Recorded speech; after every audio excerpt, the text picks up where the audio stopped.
This is ATL Day Ones, part of Locked On Sports Atlanta. And it starts now.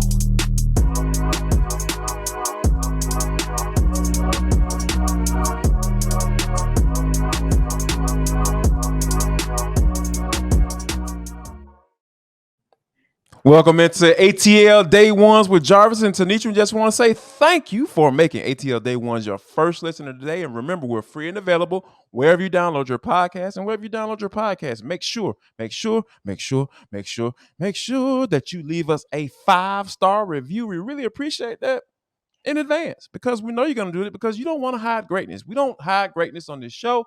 So spread the good news. Today we have some very interesting stuff. We all know that the Atlanta Falcons got exposed on Sunday, but how long will Arthur Smith be willing to put up with that? Also, are the Falcons finally starting to miss Cordell Patterson? And last but not least, why y'all hating on game day going down to the HBCUs? We'll talk about all that. But first, Falcons lose 35-17. Against the Cincinnati Bengals out on the road.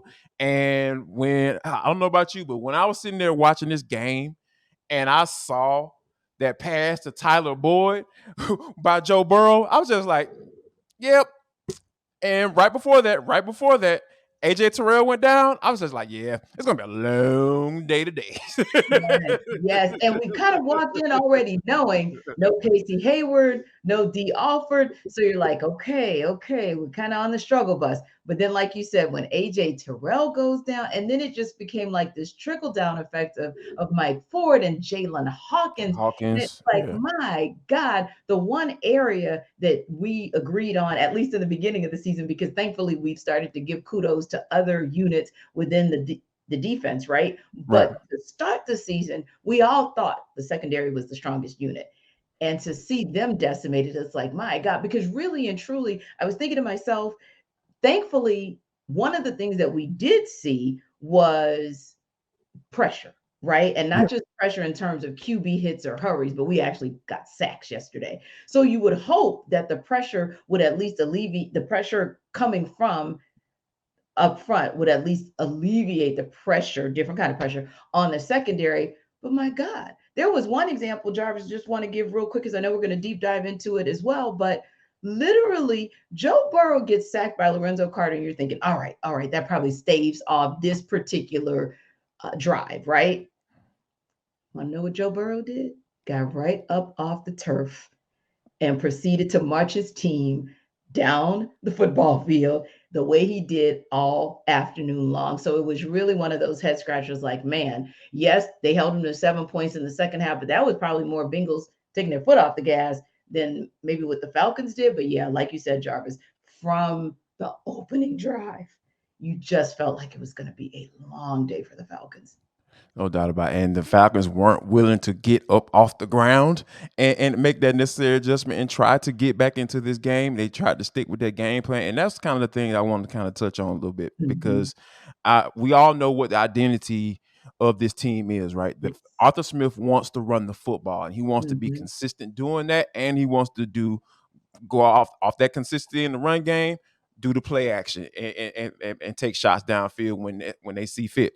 And when I knew that the NFL is a league that evolves, it's a week to week thing. I know people think that's a cliche, but it is a real thing. When teams get film out on you, they're going to figure out how to stop you. And now Cincinnati Bengals didn't necessarily like shut them down completely because Falcons had moments where Tyler Algier was able to get yardage and everything like that, and they started to get a little bit of momentum in that run game.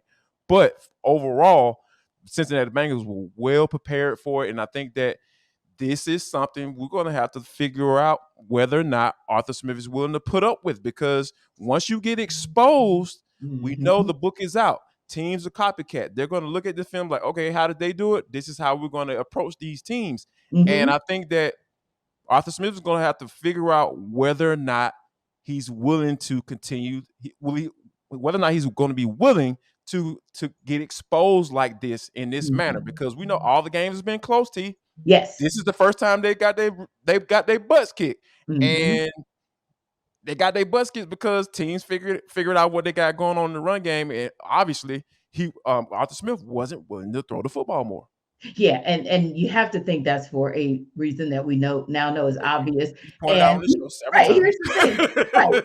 Because think about this, Jarvis. If not for the Demir Bird 75-yard touchdown catch, that was really a lot of yak, right? A Yeah, a lot of lot of yards yak. after the Yeah. catch. You understand, that was more He was Demir than that wide was open too. Mariota. Exactly. If you take away that 75, then Marcus Mariota's passing yards don't get over 100.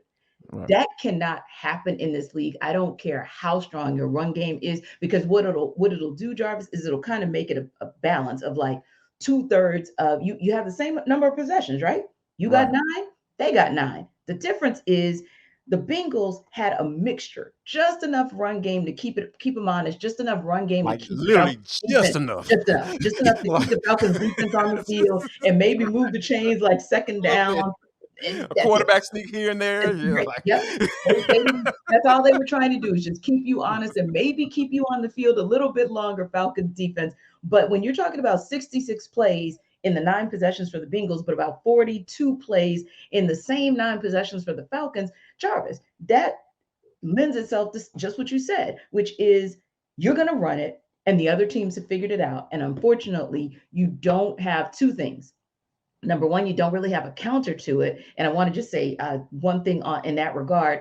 A counter meaning this: if nothing else, Jarvis, get the ball out of your hand. Get the ball out of your hand. It was almost like a regression to the mean yesterday. I was watching the first half of Dolphins Steelers, and one thing I can say about Tua, he was able to knock those numbers down. He was getting that ball out 1.5, 2 seconds, 2.5 seconds max. Marcus Mariota holding the ball for whatever reason. Okay, so that's part 1. And then part 2, which is what we teased earlier, and that is now you're starting to really see, okay, you kind of need CP back there. You need CP.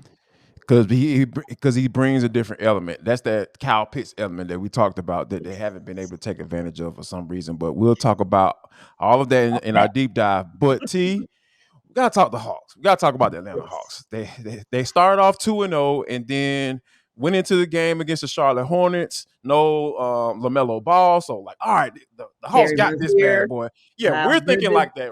This is how we're thinking like that, but that don't mean the Hawks got to think like that. And I think Nate McMillan said it best in the post game press conference.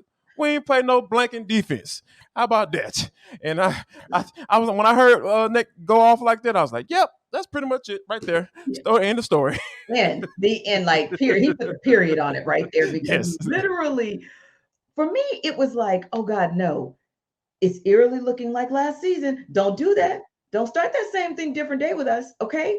Now, the good of it is, I'm going to say it's not. Sometimes we all regress to the mean in the way we approach things, because the first 2 games were the first 2 games. You and I were at that first game. We saw it up front and we said, hey, while we don't like the numbers from the perimeter and the numbers at first were a little shaky from the field, if that is going to be what happens to give us more defense, then I'm fine, because that was actually some of the good of what they were able to do in terms of, shooting. Well, I'll say on the offensive side, right? So sometimes that defense, that transition D led to offense for them, and then they were able to get to the free throw line. So that was actually something that we've seen them do consistently, right?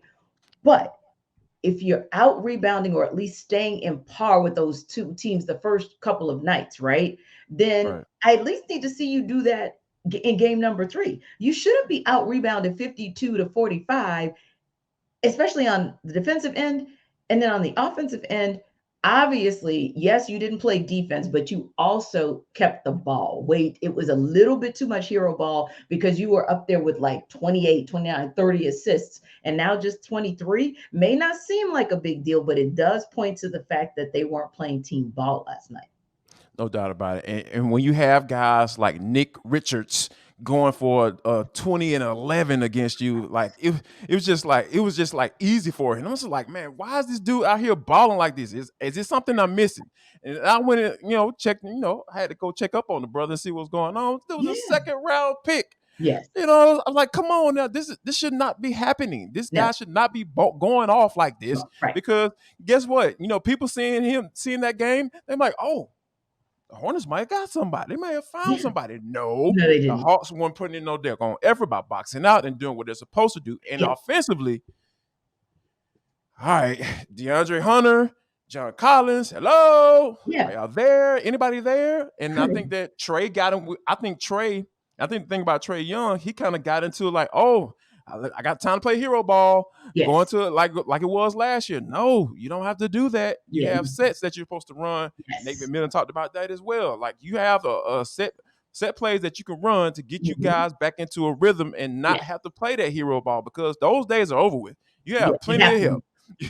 They have to be because like you have DeJounte Murray, you have John Collins, whose game has flourished. Like a guy that you've seen what he's added to his game. You got a guy like Onyeka Okongwu who's added the jump shot to his game as well. I'm on that bandwagon with you as well, T. Like you've been talking about this guy, how he's flourished. I think that the Hawks have too many weapons for them to get stagnant and somebody sitting up here with the ball in their hands, hey, I got to take over this game. No, you don't have to do that. Unless it's a situation, 4-quarter situation, last shot, game winner type situation. Outside of that, there's no need for us to see what we saw last night at State Farm Arena.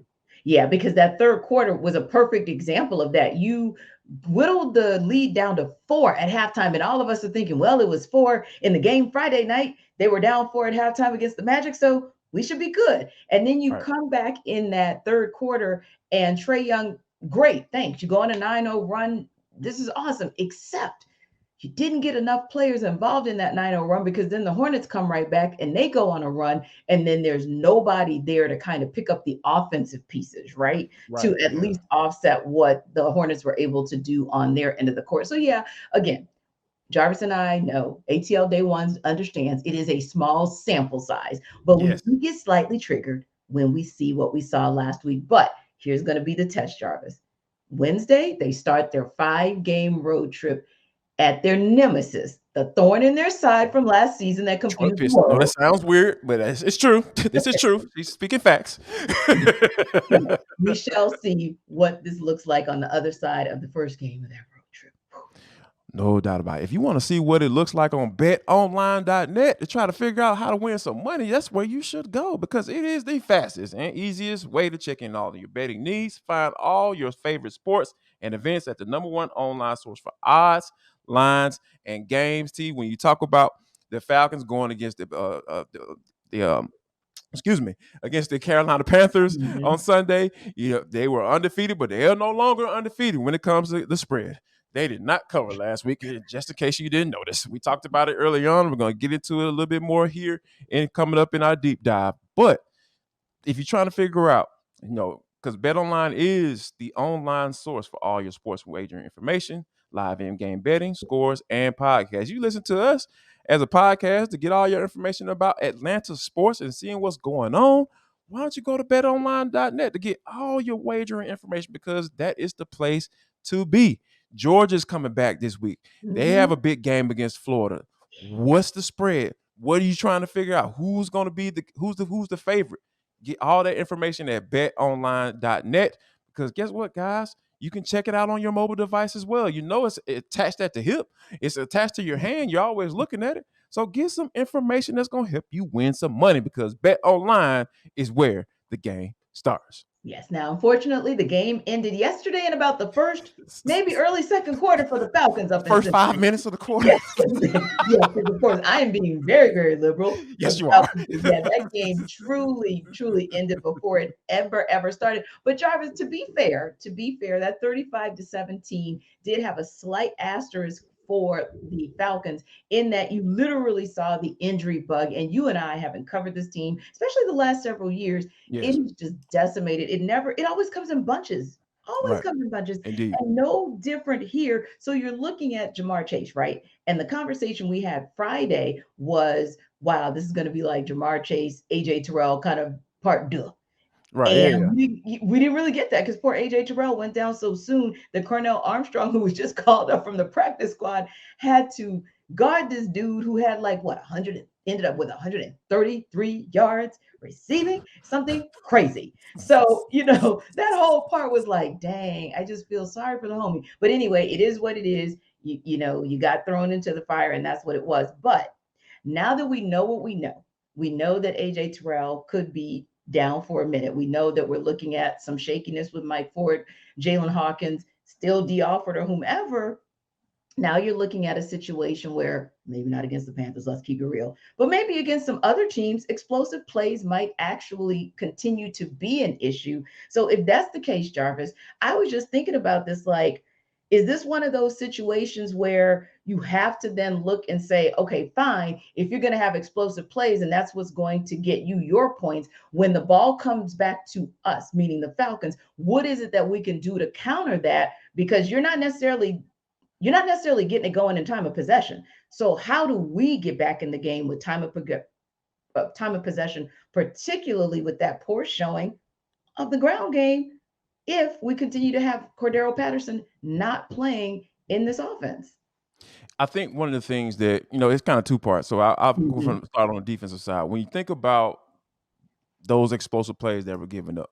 Hmm. One, I know one in particular, to the one to Tyler Boyd, Richie Yes. Grant got caught looking. He got caught slipping. Yes. He had his eyes in the backfield, and Hmm. Tyler Boyd was on him before he even knew Yes. it. And there was Yes. nothing he could do about it once that ball was in the air, because so that's a mental mistake. You can Hmm. fix those type of things, right? Sure. But the whole Cornell Armstrong piece, did you hope D. Alford comes back? Darren Hall is going to be able to step up, and those are some of the things that that you can do. You can fix Hmm. those mental mistakes. I'm sure Dean Pease is going to get that fixed right Sure. away. And Yes. those guys understand. You can hear them after the game like, "Hey, we got to play better. We didn't Yes. play like we was up to our capabilities." And I Hmm. think that when you're in those situations dealing with all of those injuries, it is very hard to make adjustments because those guys just don't have the playing experience. They haven't played. Cornell Armstrong was just brought up off the practice squad. So, and Right. he's guarding one of the better young wide receivers in the entirety of the NFL. Indeed. So that's something that's hard to adjust to, right? Hmm. But what you can do Hmm. is you can correct the mental mistakes that your regular guys made, and try to move forward on that end. But Yeah. offensively though, that's the thing that I think that's gonna is part of a bigger picture conversation, Oh, because yeah. when you think about what Cordell Patterson brings to the table, right? You can Hmm. line him up at wide receiver, you can line up at Yep. running back. Those are the type of things that get those we talked about on the show at plenty of times. When you get defenses starting to think about outside things, like, Hmm. okay, well, Kyle Pitts plays wide receiver, he plays tight end, he lines up in Hmm. line, he lines up outside the XZ, Yep. he lines up all over the field, he goes cross motions, across the formations. So those Hmm. extra things that you get to think about, and when you bring a guy like Cordell Patterson, who was on pace for like a lot of yardage before he Oh, went yeah. down on IR, though that stuff starts to matter. Like, nothing Mhm. against Tyler Algier and Caleb Hunt. I think they filled in as far as best as Mhm. they probably possibly could this Sure. thus far. But we can't knock what Cordell Patterson is, and he is an absolute weapon. He was Yes. a guy that was. And I remember he was leading the league. If he was Mhm. right behind like Nick Chubb as Yeah, far they as were they rushing were back yards, and forth for 1 and 2. before he went down, they were 1 and 2 right there in the Mhm. NFL. And there's no doubt in my mind that he would have been able at least to stay up there if he had not got hurt. So obviously, when your leading rusher goes down, Mhm. yeah, true enough, you want to have guys that can fill in, next man up. But you can't knock the talent of what Cordell Patterson brings to the table by bringing in some guys that may be as talented, but they can't show that right now because Mhm. these guys are young guys and they just started in the NFL. We know what we're going to get with Cordell Patterson. Yeah. Now, here's an interesting thing, Jarvis, and I'm going to throw just a little bit of an audible here. But Okay, you made me think of something with the point that you just made about CP, right? right. Because of his versatility, he gives you something in the ground game that's a little more bruising. I just suspect that he would have been able to get a little bit more out of the ground game yesterday. But also, like you said, you can line him up as a receiver and he can just go. But we also know that Tyler Algier and to some extent Caleb Huntley, they have some, I'm not saying it's on CP's level, but they certainly Right. have the Yeah. ability to be pass catchers. Now, I'm tying that back to our comments earlier about Marcus Mariota and comparing him to, say, just an example of Tua Tagovailoa and getting the ball out. One Hmm. of the things I want to see, and listen, Jarvis, you have played the game, so I'm going to make my comment, but I'm really looking to see what your comment is and your thought is as a former player. I There are certain things, like you said about Richie Grant, that's an easy correction for Dean Pease because Richie Grant has come light years from where he was a year Yes, ago in indeed. terms of understanding the game and course correcting very quickly. Right. Marcus Mariota is 6, 7 years in this thing. Hmm. I'm wondering, is there any way that Dave Ragone or somebody on that squad can get him back to saying, okay, can we at least on a consistent basis get you to release the ball quicker, just a hair quicker?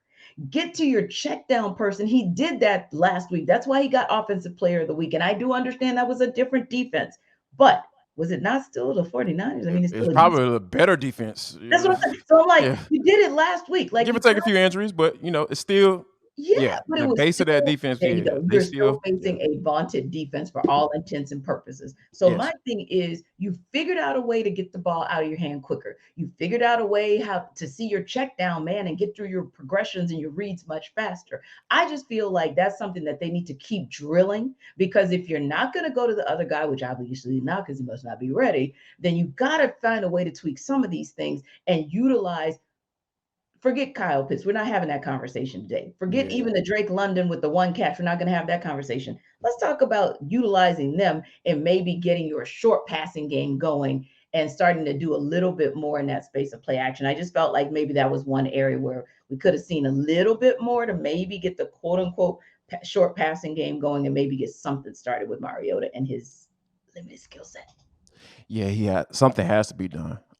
If you aren't gonna go to, which I don't suggest you do, Mhm. going throwing the football 25 to 30 times a game. I True, get true, it. true. I understand why he doesn't do that because let's just give it a buck Yeah. because we saw that dude over there right tackle, the dude from last year showed up, and it Yes. was very clear Yes, yes. Arthur Smith doesn't. Ooh, do we have enough time in a day, Right. Jarvis? I don't know if we got enough time to get into that. However, T, Come back tomorrow. yeah, we can definitely get in that tomorrow for sure. We're gonna dig a little dig into that tape, T. You know how I For get down. sure. Now, I think that, but with Arthur Smith though, Mhm. I say this time and time again. He is one of the better play callers in the Yeah. NFL because he puts his players in position to succeed. Mhm. Like some guys who are hard headed when it comes to play calling, the egos can get really big. You say, you know Mhm. what? You're gonna do it how I want you to do it. Yes. And some coaches may take Marcus Mariota and say, you know what? I don't care about your deficiencies as a passer, going through your progressions and going through your checks downs and not taking the sack and getting rid of the football. I don't Yes. care about that. We're gonna go out here and do it. If you're not able to do it, we're just gonna it's just what it is. But nah, Arthur Smith's not doing it.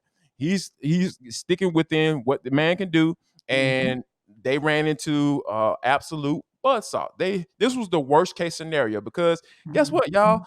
Falcons fans, they're not gonna face Jamar Chase, Tyler Boyd, and T. Higgins every week. That's No. that's that's just that's the facts of the case, right? Those are the facts of the case. They're not gonna do that. So I think Mhm. that true enough, yeah, they got exposed. They ripped the Band-Aid off, whatever cliche you want to use.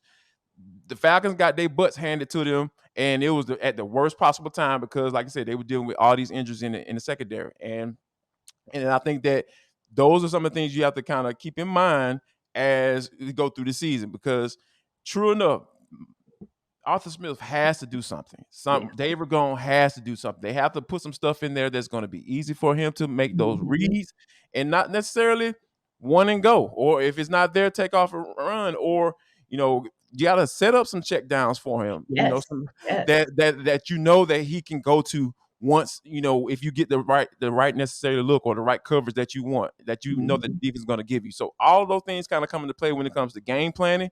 And Mhm. Marcus Mariota is going to have to speak up about what he's comfortable with. He talked Yes. about how he's doing that now. He's going to have to do that even more because Mhm. you're just as accountable for your success as Arthur Smith is.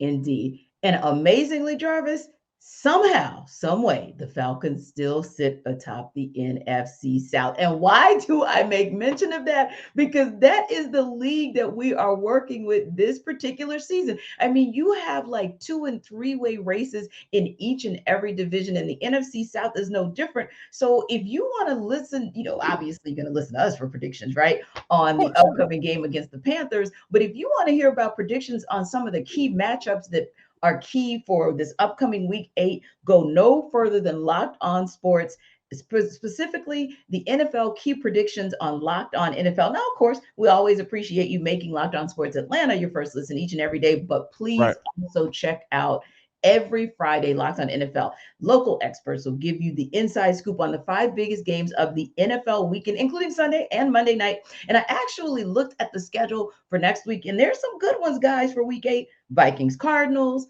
Saints, Raiders, Rams, 49ers, Bills, Packers, and of course, Browns, Bengals. So if you want to get some betting advice from the league's experts, Jarvis already told you about it, betonline.net. They're partners for Locked On NFL. So every Friday, definitely get them on your Odyssey app, YouTube, or wherever you get your podcast. Check out Locked On NFL to know what's going down with the key matchups in the league. Yeah, they got all the experts. Just like y'all come through us for Atlanta sports, go and check out NFL key predictions. But this is For the Culture. It is the intersection between sports, entertainment, and the culture. Sometimes whatever we want to talk about, because that's just how we get down on the show. Today is no different. Is going down. Jackson State versus Southern. They will be taking ESPN game day. Will be going down there. How about that? Prime time in the mornings of probably one of the most storied shows, pregame shows that I've ever seen in my lifetime.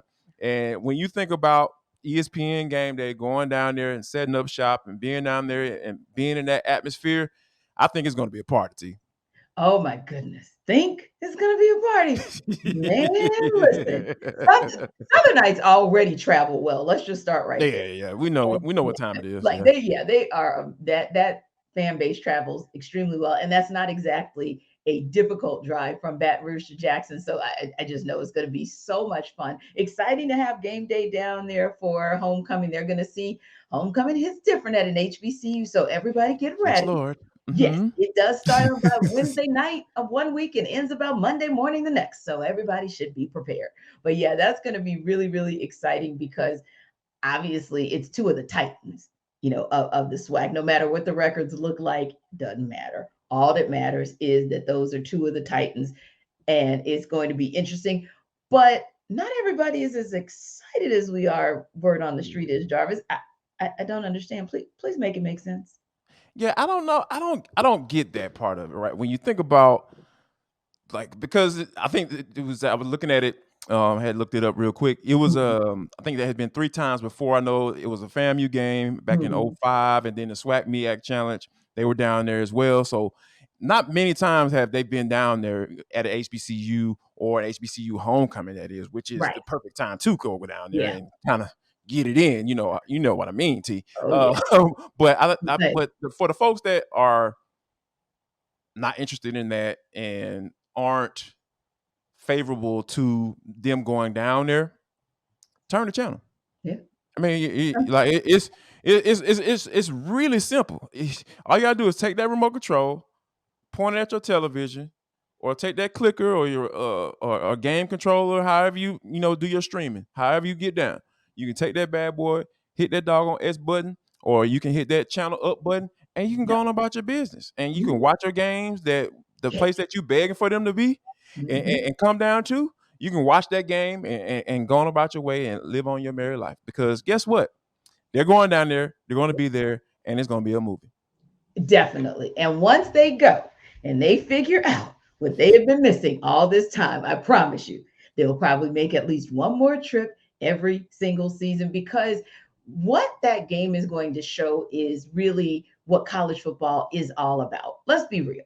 When we go to even a Falcons game versus, say, a Georgia game, or when we cover Falcons versus Georgia, it's a different feel. It's a different feel. It's very personal when it's college football, because you're probably rooting for that team. Your whole family may have gone to that school. And so there's that tradition, if you will. So I just think that you're going to see, for those who do care to watch, who don't maybe know what's going on. I'll say this real quick, Jarvis. I can remember when Southern came to Georgia to play UGA, and man, UGA rolled out the red carpet, right? I mean, literally had this special, and I was with my cousins who were like super fans and super alumni and super donors. Give to Southern and Jackson State, just my PSA. So, you alumni, Yes, the So people yeah, who were they there. they they give, and so they came in for that particular game and kind of got the red carpet treatment, and it was so cool because the Georgia fans they made an entire section for all of the Southern fans, but still interacting with them. But there was just Right, really a lot of respect for the pageantry of what it was about, understanding that in HBCU land is more than a football game. So they right. stayed for the fifth quarter, and they got to perform where UGA's band normally performs, and almost every fan stayed. Yeah. Almost every so it's the traditional piece there of it being like a family reunion that I still think the average football fan is going to appreciate. And the product on the football field is good. If you guys have not seen Jackson State, which will have all but one game on an ESPN network this entire season, you need to check it out because they are doing some special things in Jackson, Mississippi. One more word of advice, Jarvis, one more PSA before we wrap up. Mm-hmm. That PSA is this. For you all who are traveling to Jackson, Mississippi this coming weekend, you should know the do's and don'ts of homecoming. If you get an email, a text message, a DM that says, "Hey, big head, be careful. Do watch Yes. yourself if you got a ring Stay on your away. fourth finger." I'm Stay just saying. away. Yes. Also, I ain't been to homecoming in years, T. that's for That's people not. not named Jarvis. Yeah, yeah, some things hit different for Been a homecoming. minute. Been a Just minute. saying. Yes. The don't of homecoming. Literally and figuratively. Right. The don't of homecoming is don't do what I did this weekend. And I know better, Jarvis. We went down to Spellhouse's homecoming, and I had people that I needed to meet from a Mm-hmm. professional perspective, and then just some people I hadn't seen in a while. And bless the hearts of the people I was with, love them to pieces. But they just didn't want to move like I wanted to move. And so if you're not careful with homecoming, you'll stop and you'll see one person that you haven't seen in years, and then it's an entire like 2 hours later, and you've never hit the whole like space. Yeah. Homecoming, you need to hit all the angles, all Yeah. the angles. So if Yes. you see your buddy from your, freshman dorm, wave, keep it pushing. If you see the person, if it's your line sister, your big sister, your little sister, sorority, fraternity, give them love, give them respect, keep it pushing. Too many people, too much food, and too much entertainment for you to just be stuck in a corner. So that's your do's and don'ts for today. I'll give you some more to sprinkle along the week so you'll be ready when you hit Jackson. Just saying. We thank you for appreciating the talent and entertainment that you get from Locked On Sports Atlanta by making us your first listener of the day, T. But for your next listen, y'all need to go check out Locked On the Sports Today podcast. They have the biggest stories of the day, plus instant reactions, big game recaps, and the vaunted, the illustrious take of the day. It is available on the Odyssey app, YouTube, and wherever you get your podcasts. Gotta appreciate that because, hey, there's breaking news in the sports landscape all over the place. So you get it from Locked On Sports Today if it's national, and you get it from us if it is local to this sports scene. So, tomorrow, Jarvis and I still have a lot of stuff to dig into as it relates to the A Falcons lot. Bengals game. And we'll start to kind of look ahead to that Panthers game as well. We'll give a little bit more to you on the Hawks because we still have some thoughts. Still have some thoughts about the Hawks and anything else on the sports landscape. Absolutely make sure. And one more thing, guys. Don't know if you see this, but this little pink bracelet I have lets you guys know that I have been a cancer survivor for 5 years. So this is Yes, just indeed. me Amen. telling you guys, first of all, thank God I am still here to talk about it. And listen, early detection is so, so critical. So if you haven't taken care of that yet, male or female, by the way, make sure you get those exams and take care of your health. And it's a beautiful day. Go out, enjoy the day. We sure will. Have a good afternoon. We'll see you tomorrow. Y'all come back now, you hear?